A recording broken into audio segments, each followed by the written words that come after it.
What is the secret to unlocking your full potential? What makes your idols any different than you? How do you become the person you've always wanted to be in life? This is where you get all of your questions answered. My name is Justin Shank, and I sit down with some of the most epic individuals who are changing the world with their actions in business and in life. We discuss how they did it, why they pushed themselves, and more importantly, how they were able to focus on continuous growth to achieve their dreams. Welcome to the Growth Now movement. This week, I sit down with Larry Hagner. Larry is the founder of the Good Dad Project and the host of the Dad Edge podcast. You see, Larry virtually grew up in a fatherless environment. In fact, he didn't actually meet his real father until he was 30 years old in a chance encounter, which in this episode he shares that story, and it's really kind of crazy. But you see, Larry's a guy who did the work to become an amazing father to his 4 boys, and by chance sparked a massive movement for men who are looking to be a better influence on the next generation. But look, this episode is not just for men, it is also for women. It is for anybody who's looking to grow, no matter their past, and create a better future for not only themselves, but for this planet. So if that's you, make sure you stick around and listen to this episode. Now, before we get to it, I want to remind you guys to grab your tickets to Growth Now Movement Live, which take place September 25, 26 in Reading, Pennsylvania. Tickets are on sale now. As a matter of fact, if you use the code podcast, you'll receive a discount today. Head over to gnmlive.com and grab them before it's too late. Now, without further ado, let's get to the episode with Larry Hagner. Larry, welcome to the show, man. What's going on, Justin? Long time no talk. It's been like a minute. I know, right? So what are we, 24 hours? More than 24 hours at least. I know. Which is I was missing you, man. I know. I can't quit you, man. I'm just kidding. That was really inappropriate. I'm sorry about that. It's too good. I'm excited about the conversation, man, because you stand for something that's so important in this world and really missed by so many people. But men who want to engage in being better fathers, role models in any way, shape, or form that they may play in a younger, man or woman's life, all those things. You're somebody who's leading this charge. So why don't we start with, let's take a couple minutes and have you introduce yourself to my audience. Like, what are you all about today? And then we'll break down how you got there. Oh, man. I don't know if I've ever started any podcast like that. It's pretty cool. And by the way, thanks for the super generous intro. Sometimes I feel like it's so overblown because I always say like that the podcast allows me to have a front row seat to like an incredible education, which I truly love. But yeah, I mean, as of right now, I've got 4 boys. I have one who's actually trying to get in my office right now, my youngest. So I have a 4-year-old, 6-year-old, 12-year-old, 14-year-old. So 4 boys. And for those of you who want to know what it's like to raise 4 boys, just imagine yourself at a drunk fraternity party that you never leave. No one sleeps and they eat all your food. Other than that, it's pretty much the same. I've been married to the same woman for 17 years. I've known her for 24 years. We met in college. Wow. We met her freshman year. So, yeah, man, just I'm a very lucky guy and very, very undeserving of what we have. That is for sure. Yeah. So, it's interesting to hear you say, I'm a very lucky guy. I'm undeserving of this. But as we know, especially relationships, and we can talk about you and your wife here for a second, if you don't mind. Yeah. Talk about love relationships. It's really about the work that you put in, and it's the work that both of you put in. Yeah, we feel blessed at times. We feel lucky at times, but you have to do the things that are deserving of that.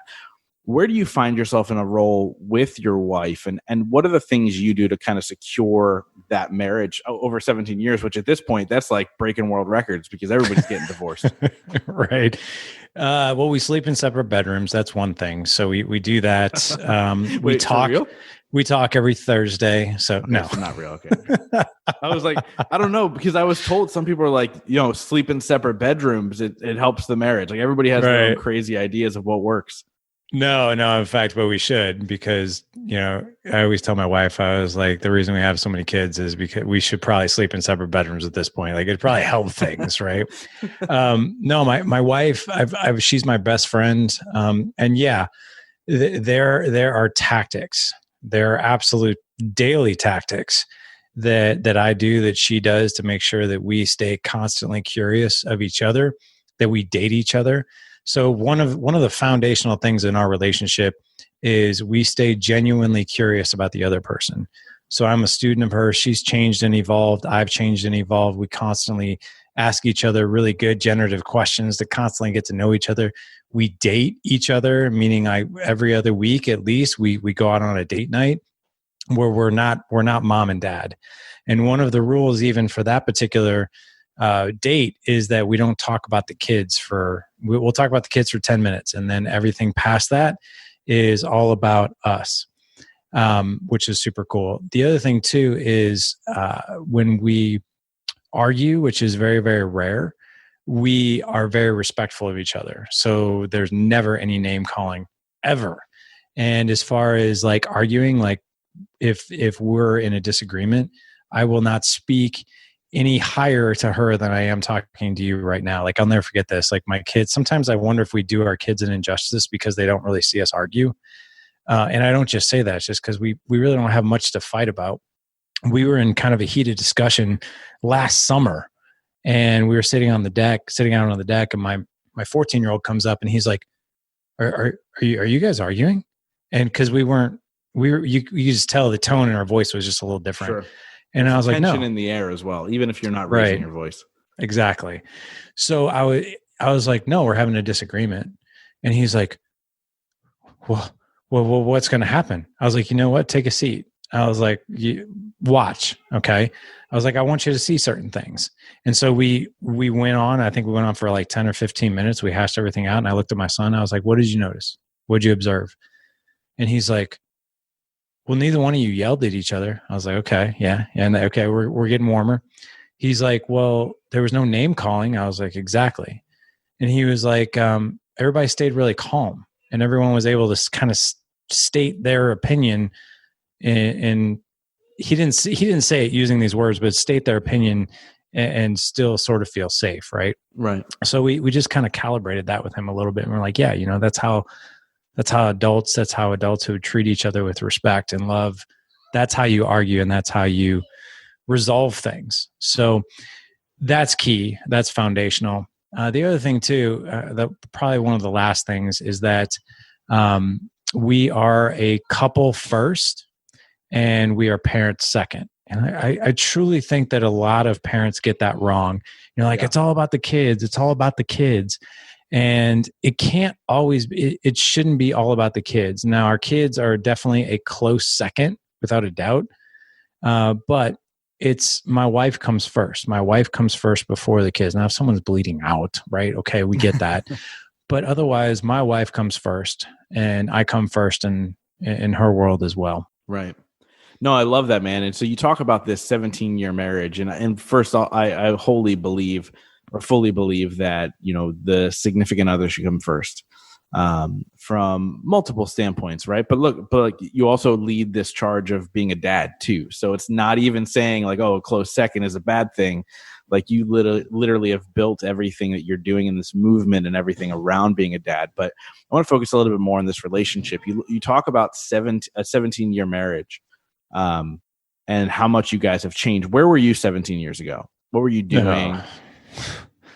How much time you got? No, I'm kidding. I had all good intentions, but intentions don't really mean a thing. It's a good starting point, but at the same time, it's not about intentions. It's about tactics and it's about action. And, it's about doing things very, very strategically. But if you want me to paint a picture of what I was like, 17 years ago, I was the typical guy. I got all my validation in the workplace. I worked really, really hard because that's where I got all my attaboys, and I was very successful in my career. There's really 5 dimensions to a man, husband, and father. There's mastering your finances, there's optimizing your health, creating a legendary marriage, connection with your kids, and leadership. And I was good with the leadership within business part. Everything else was pretty darn messy. I was always good at taking care of my physical health, mental and emotional health. Not so much. Everything was fine and good and fine. And everything looked great on the surface, pretty messed up on the inside. But I definitely did not have the maturity. I didn't have the skills. I was lost, totally lost. I always tell my wife, I was like, thank you for being so patient with me, because I might have left me a long time ago. Right.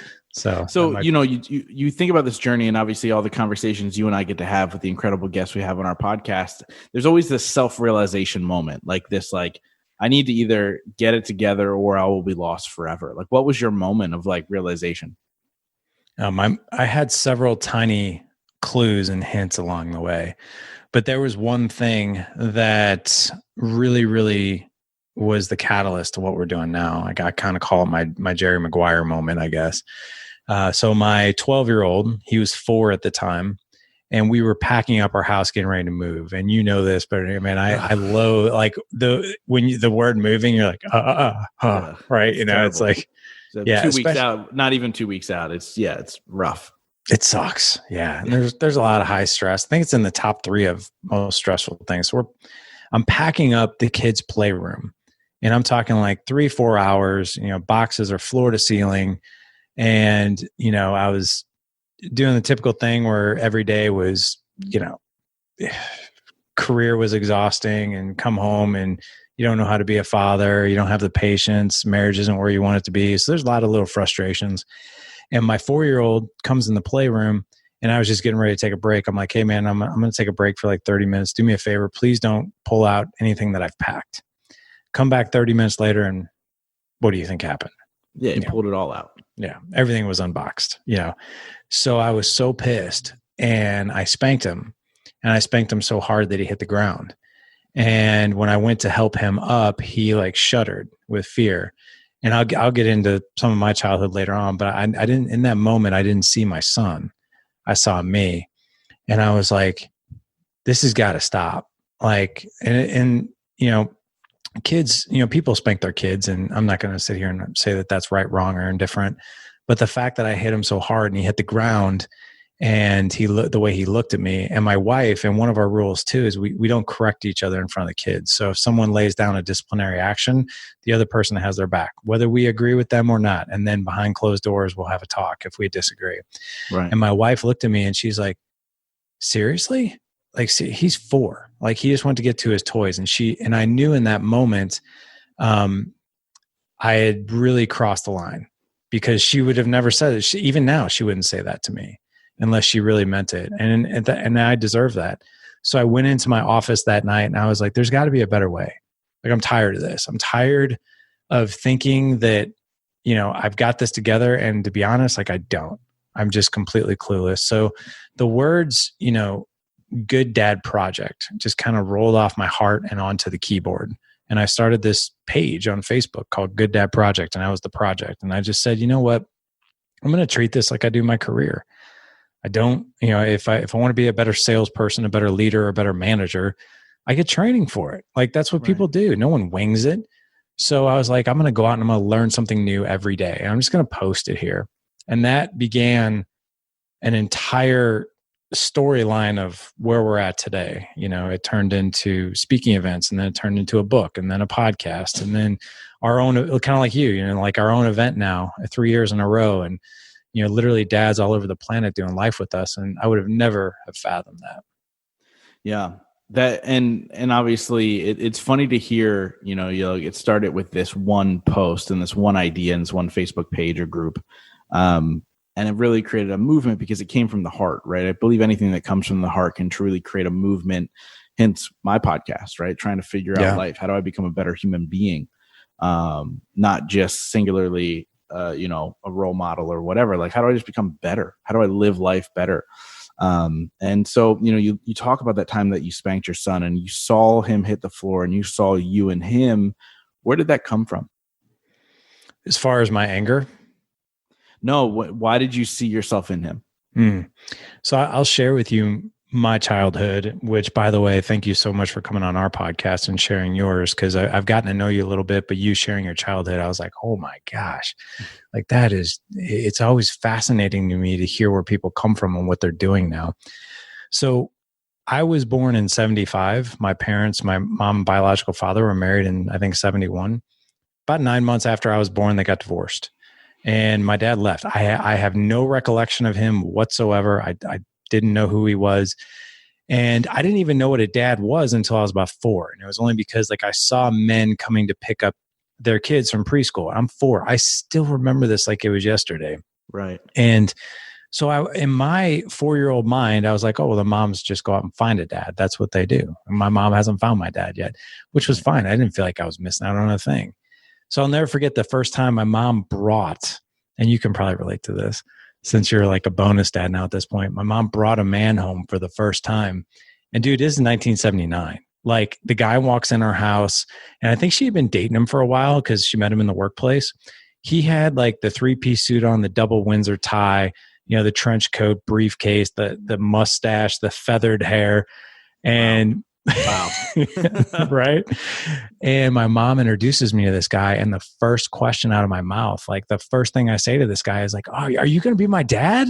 Oh. And like, yeah, right. Especially for a guy like you in your position. Right. And they did get married, and they were married for 6 years. And I was so happy at first because I was like, man, my mom finally found a dad. I called him dad. He adopted me. I have his last name still. And he was a really, really nice guy, former military, white collar worker, engineer. I did really well. My mom was able to quit her job, stay home with me. And every year that they were married, the relationship got worse and worse and worse. A lot of drinking, a lot of violence, physical abuse, mental abuse. My dad punched me, pushed me, threw me down on the ground. But sober, he was a great guy. And my mom kind of hit that train of alcohol pretty hard herself. My mom went on, they got divorced when I was 10, and I haven't seen him since. Now, when I was 12, and I promise this is not a story of my life, I'll wrap it up for you. But this is crazy, man. Like, honestly, like I didn't know any of this. Like you didn't know any of my story. It's just crazy, man. I'm so sorry that you've had to deal with that, and we're just getting started because now you're like, I'm 12. Yeah. And and I appreciate you saying that. The thing is, and even my 14-year-old, he's like, I'm so sorry you had a rough childhood. I'm like, really? Cause I'm not. I was like, because it made me better, it made me more resilient, and it taught me a bunch of things I didn't want to do to you guys. So there you go. But, when I was 12, I got really curious about my biological father. I started asking lots of questions. I had never met him. And then I met him by accident when I was 12. And I won't get into that story for the sake of time, but I met him by accident. He was remarried, had a 2-year-old son, another one on the way. And then we kind of hung out for like, I don't know, 3, 4, 5 months. I don't really remember. I was 12. And then I noticed after a while when I'd hang out with him, there was always like this feeling of like, is something wrong with this guy? Like, what's going on? Like, I just feel tension. I feel stress. Like, something's pulling this guy. And phone calls got less and less frequent. He wasn't really coming to my games anymore, like my baseball games and that kind of thing. So I called him one day and I'm like, hey, what's going on? I don't remember how the conversation went. Right. I just don't. I just remember after that conversation, it was decided that we would no longer have that relationship. And that was devastating. Yeah. Like, what did you feel in that moment? I know you were 12 and it's hard to remember, but like, what was that like? I do remember calling him an asshole, and that was just my 12-year-old like knee-jerk reaction.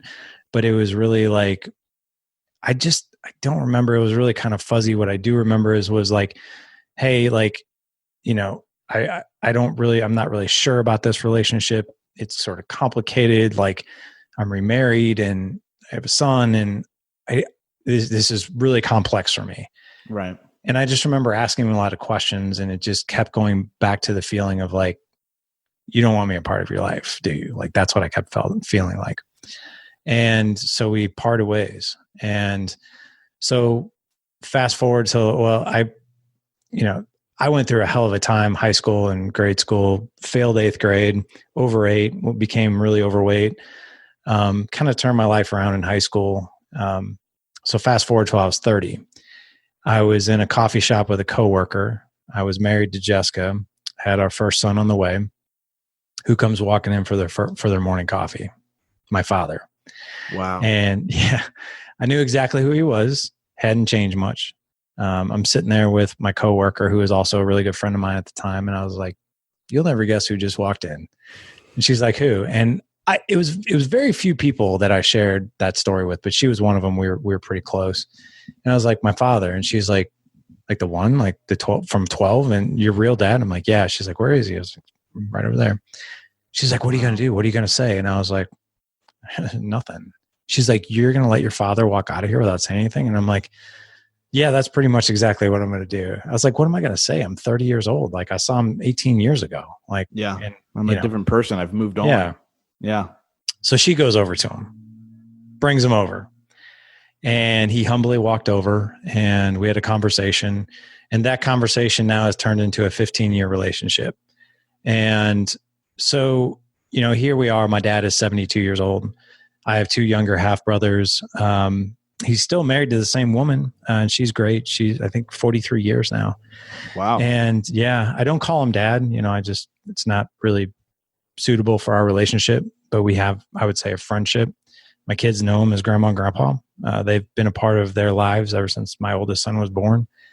But what I can tell you is my mom remarried 3 times. She dated several men in between. Every guy was a complete train wreck disaster when it came to alcohol, when it came or drugs or abuse. And it was like a front seat education to like, okay, here's what you probably shouldn't do.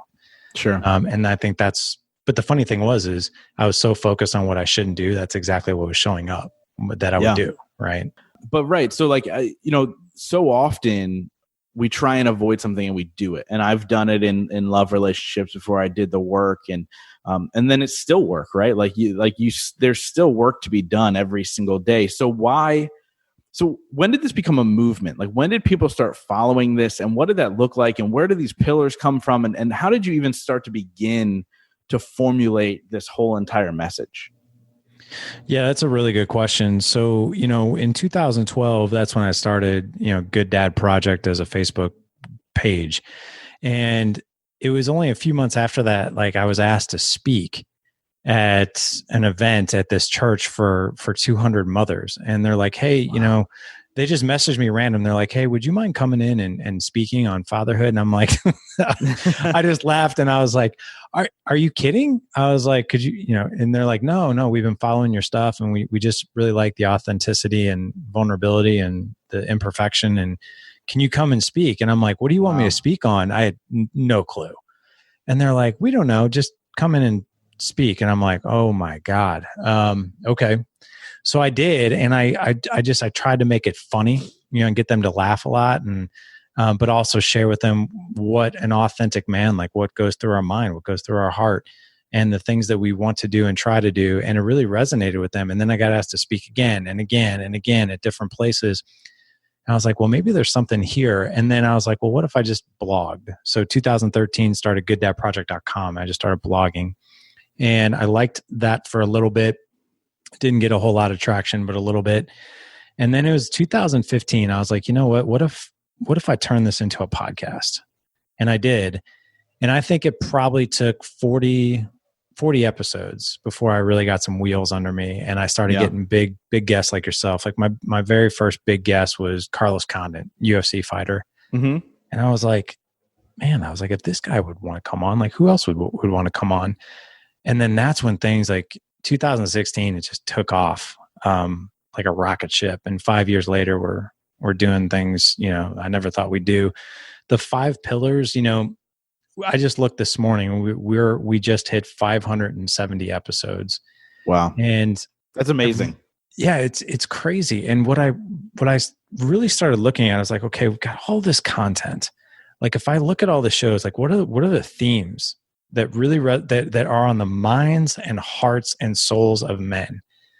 And without a doubt, what's important? Finances are important. And especially because a lot of us feel very unequipped with them. Hardly any of us are taught personal finance. Physical, mental, emotional health. Health is the very first thing a guy will shelve, for the sake of other people. And it's the first thing that like destroys us. Marriage, creating a legendary marriage. There's 4 elements of a legendary marriage. There's self-care, there's partnership, friendship, and lovers. And then there's connecting to your kids, parenting, epic connection with your kids, and then there's leadership. And those 5 areas, without a shadow of a doubt, are the most important thing to a man. Yet, it is the 5 areas that, number 1, we have the least amount of education on. And number 2, we sure as heck aren't going to ask for help in those either. You know, those are the areas like, oh, we're good. We're fine. Yep. Good. Yeah. Yeah. And that's interesting too, because we talked a little bit about that when I was on your show, how like men are taught to say, I'm fine, I'm good, I'm all these things. Now, is being vulnerable and open something that you guys teach in this group? Like, let's dive a little bit deeper into what's the importance of the communication aspect between all these men in the group, and how is it changing, individuals' lives? That's a good question. Men they don't gravitate. What I've noticed is they don't gravitate to the word vulnerability. It's kind of like the word budget or diet. It's like, oh, vulnerability, diet. I don't want any of that. Budget sounds terrible. But when you say authenticity, that resonates with a guy like, oh, real, real, relatable. I could be authentic. It's the same thing. Yeah. But yeah, what we've noticed is in our community, the more raw you are, and I'm not talking, there are ways to ask for help that don't fit the mold that I think a lot of men think of vulnerability, where they're like, oh, it's mushy, it's feminine, it's emotional. It's not. A man can be very authentic. And like, so I'll give you a perfect example, right? I always say I'm the founder and the facilitator, but I'm also the first guy in line when I screw up. So last Sunday, I lost my cool on my 4-year-old. I just lost, and my whole family paid for it. Like I made a scene at dinner. And what happened is that day started with my 6-year-old spilling milk all over me and all over the place. Then my 4-year-old did it. Then I cleaned up 5 spills before dinner. And that's not to mention all the other chaos that goes on with 4 boys. So I sit down on Sunday night dinner. My 4-year-old comes over with a 32-ounce cup of ice water. And I'm like, hey, buddy, I was like, that looks like a really big cup. I mean, he couldn't hold on to it with one hand. He had to hold it with 2. Right. And as I'm saying that, I then wear it. It went all over my plate and my food, all over me. I wore it, and I was like, and I don't really cuss in front of my kids. I try not to lose my cool. I'm like, damn it.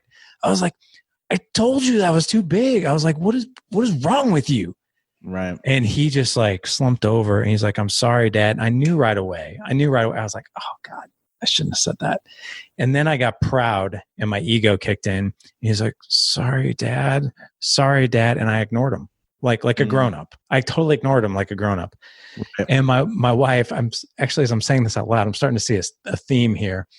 My wife, who probably hasn't publicly corrected me in front of my kids until, since my 12-year-old was 4, said, Larry, it's just ice water. He's sorry. And I'm like, then I knew. I was like, oh my God. I was like, I just want to crawl into a hole and die. And so I ended up getting up from the table. I went in our bedroom. I was like, I need to cool down for a second because I just made my 4-year-old feel like crap. And now I feel an ass. Like I'm self-sabotaging myself. Like I feel like an ass now. Right. And so here's where vulnerability and authenticity shows up. And this is where the power of a community can really obviously help men. And I thought to myself, I see men sharing things like this all the time. And then what we do is like, oh man, like I'm so glad you shared that because I'm going through a bit of a crazy time myself. But here's some strategies to fix that. So I made a live video in our community that night and I told the guys like everything. And there's that like sort of imposter syndrome. I'm like, oh, if I'm facilitating this, how can I share this? But what I've noticed is back to your question, being vulnerable and authentic, it is so freaking powerful because what you just did is not only did you unload your own baggage. And the way I did it was I was like, guys, look, here's what just happened. Here's what just went down. Here's how grown up I was. And I need some strategy to fix it. What do I do? How do I go make this right? And the cool thing, there was no crying, there was no feminine emotion, that kind of thing. It was like, here's what I did. I don't know how to fix this. Sure. And there's even some imposter syndrome there, right? If you're facilitating but one thing I've noticed about when you're authentic, especially with the right group of men, it's a gift. because what you just did is you have allowed somebody else and permission to also unload whatever it is that they're carrying around. Because we all are.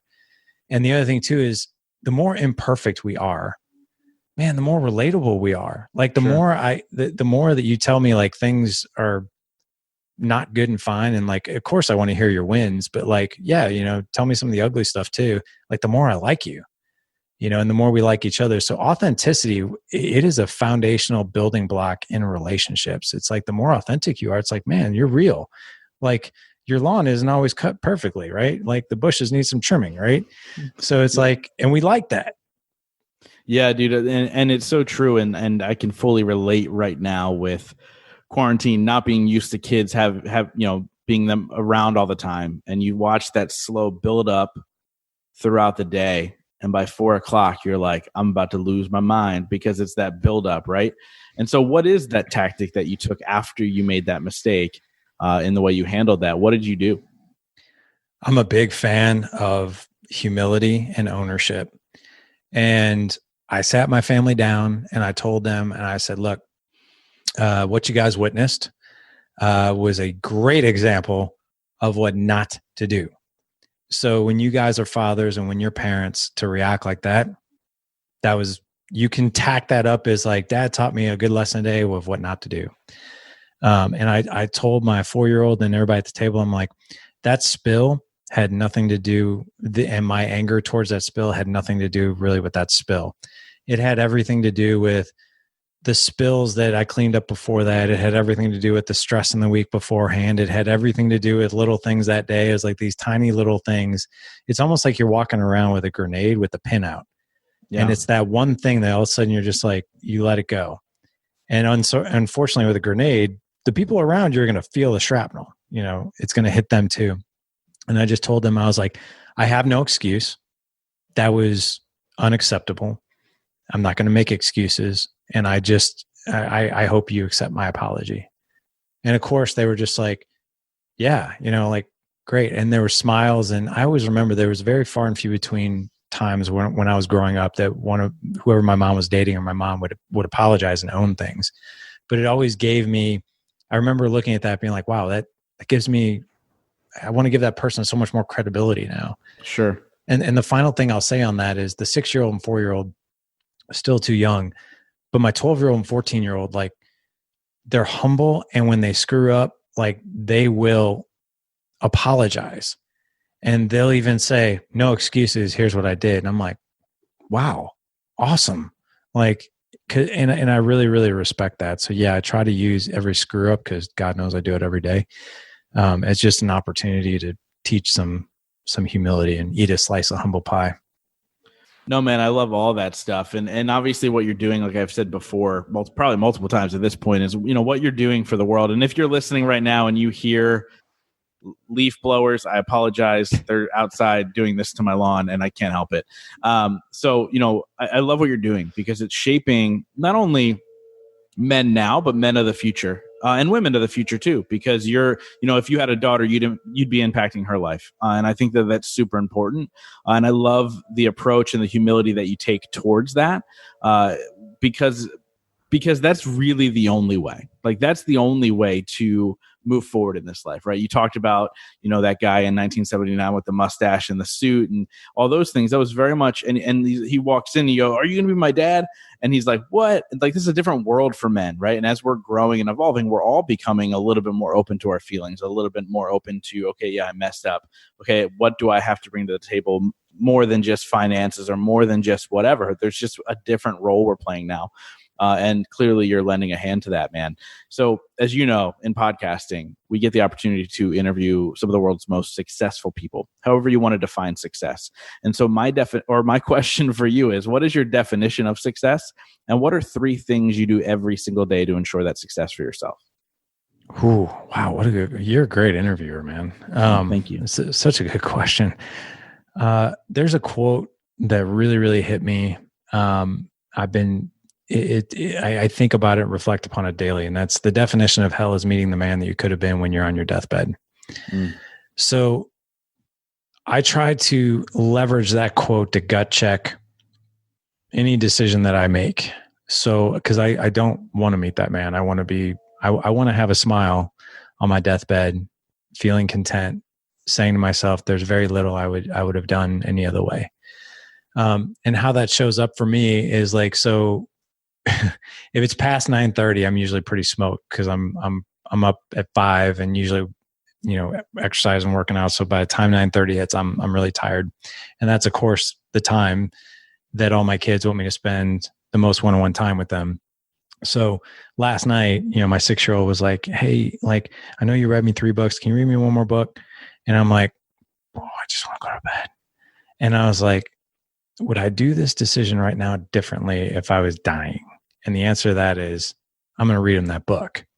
So that's always like a punch in the gut of like, what decision do I want to make here? Do I want to go for comfort or do I want to go for a memory? And so that helps. And the 3 things that I do, I just launched a course on patience. And the one thing, everyone's really talking about a morning routine. But for me to be able to selflessly serve on a more profound level, I get up early. And within 20 minutes, I'm usually in the gym or I'm running or I'm doing something. And I train for anywhere from 45 minutes to an hour and 15 minutes.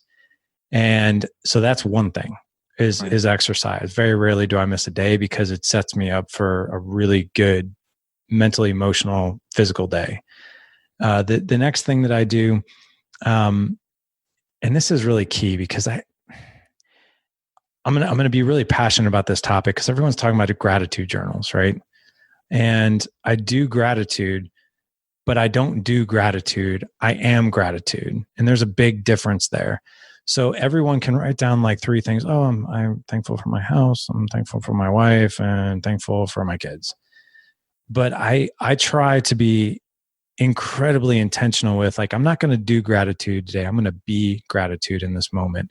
Yeah. So I'll write down like, I am so thankful that not only do we have a roof over our head, but I get to hear the laughter, the tears, the screams, the dirty laundry, the good food, the meals, everything under this roof. And I'll even highlight a very specific thing the day before that happened. So I'm very intentional about gratitude. The other thing that I'm extremely intentional about is I live by my calendar. So, and if you look at my calendar, you'll see most days in between the hours of 8:30 and 4:30, it's business, a lot of business.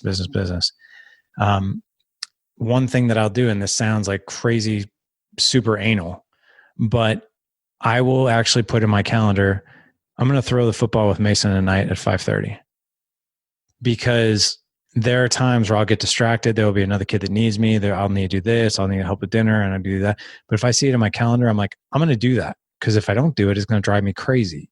So I will put connections in my calendar with the family, because if I see it, I'll do it. And if I don't put it in there, it's just like anything else. I may or may not do it.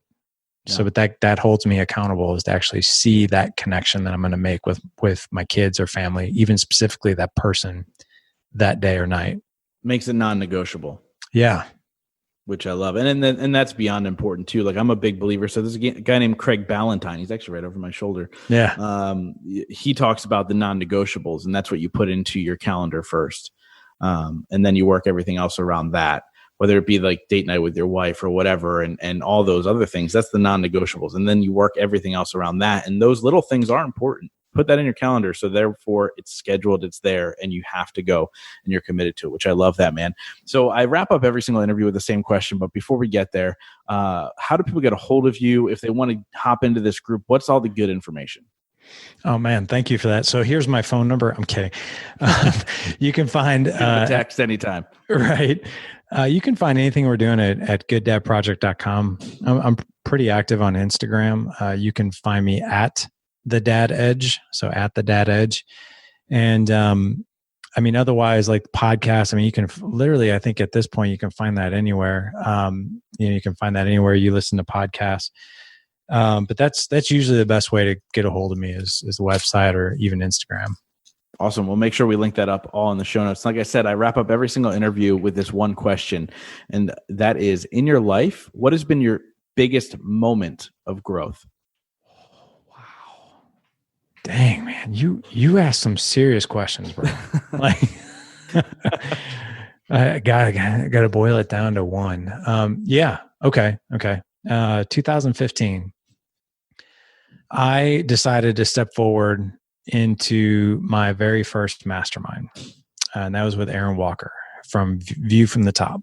Mm-hmm. And I remember I was like, okay, I'm going to take this podcast thing and I'm going to get really serious with it. So I took out a loan against my 401k for $18,000. And that was very scary to me. Take out a loan against my 401k to invest in something I have no clue what direction I'm going in.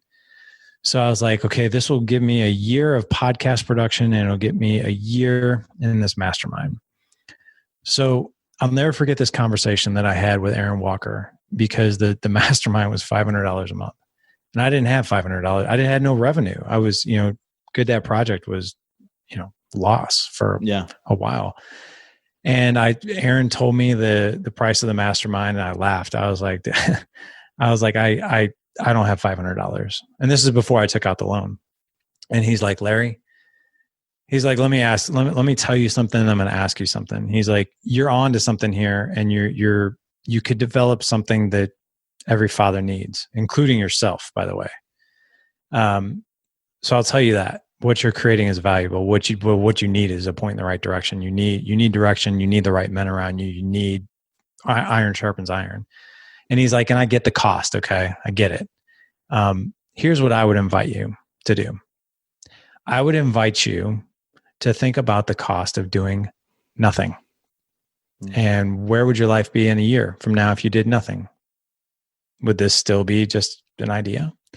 And that, I don't know what it was about that, but it was a kick in the rear end. And I was like, wow. So so many people, I think, view an investment in themselves as a cost. And I no longer do. And I haven't since that moment, because that's what literally kickstarted me and the direction of the podcast and what we're doing into what we're doing now. And when a guy wants to come and join our mastermind, and when cost is an issue, and by the way, ours is not $500, but when cost is an issue, I always kick that back to him. I'm always like, I get that, but are you open to a coaching moment? And they're like, yeah, sure. And I always tell them, I always ask them, I'm like, you applied to be a part of the mastermind for your marriage, correct? I'm like, yeah. What's the cost if you don't do anything? What's your marriage going to look like in 6 months or a year if you do nothing? If you keep doing the same thing you're doing right now, what is that going to cost you? And for half the men, they're like, thank you. That's what I needed. And they come and do life with us. And then for the other half, they're like, no, I think I'm good. And for me, that it stings, not because the financial, but because I'm like, dude, the answers are right here. They're right here. All you got to do is step into it. Like here, it's kind of like the movie in The Matrix. I can only show you the door, but you got to walk through it. Right. And I can't even tell you how many times men have like come back 6 months later and they're like, hey man, I'm ready. Things are awful now. I wish I would have done it 6 months ago. And this is not to promote the mastermind. I'm not saying it for that. I just say that the number one gut check lesson for me was the lesson of like, what is this going to cost? The cost of doing nothing or the cost of doing something? And in that moment, I'm really glad I chose the cost to do something. Yeah, dude, I love that. And that's so true. And that's something that I think everybody's faced with in different levels and different ways all the time. And so you have to weigh that option. And then at the end of it, whatever you choose, you have to accept that option. And I think that's huge, dude. Larry, thank you so much, man, for coming on. I've really enjoyed this conversation. I love what you're doing. Just thank you so much, brother. Hey, me too, man. Thank you. You're a great interviewer, by the way. Thank you.